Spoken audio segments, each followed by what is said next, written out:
I think the creative, or should I say, artistic part of meditation or spiritual practice has come into the fore more with me recently, and using several different mediums to do that as well. So the colouring, the mixed media collage, as I call it, which is a mishmash of all sorts in itself, and also writing I've got back into recently as well. So these are all things that are recent progressions on my journey.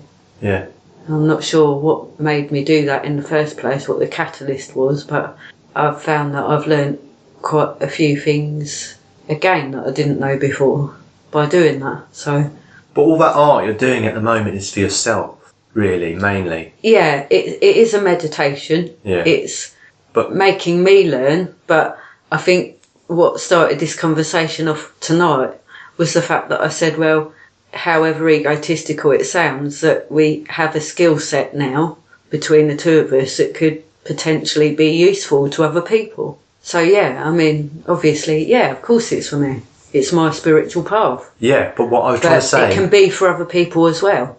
Exactly. So what I was trying to say, look at the other side of the coin.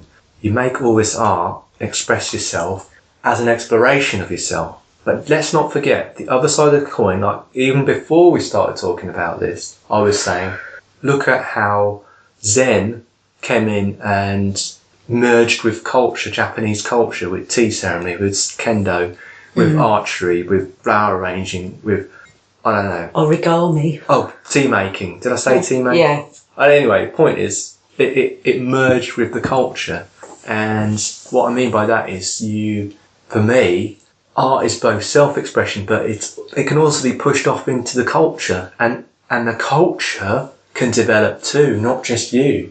And therefore, you don't have to have that tension between you and the world around you, because everyone's off doing stupid, ignorant things, and you're the only enlightened person. Yeah, but I don't like that outlook. But if you then start to create things that you can push into the culture, i.e. artistic things that come deep within you, then slowly, of course, they start to affect the culture. And this is why we started making these recordings in the first place. I mean, this is a creative process in and of itself, really, isn't it?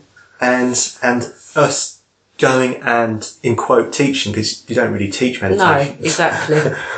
You just put some ideas in people's head. I suppose you could call that teaching, but it's not really, not in a conventional sense.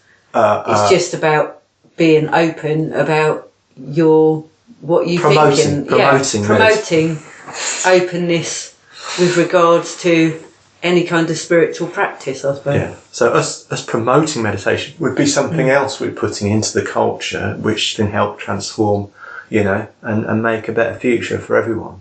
And it is only a small thing, but I think it would be more meaningful for anyone to be able to say, well, I'm interacting with the culture.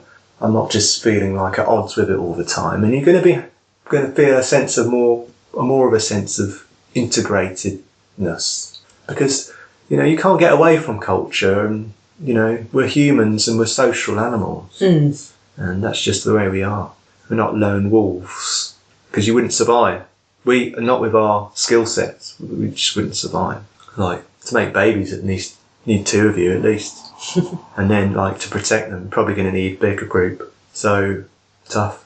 You have to form groups. You have to interact with culture. And the culture does need to develop. And we know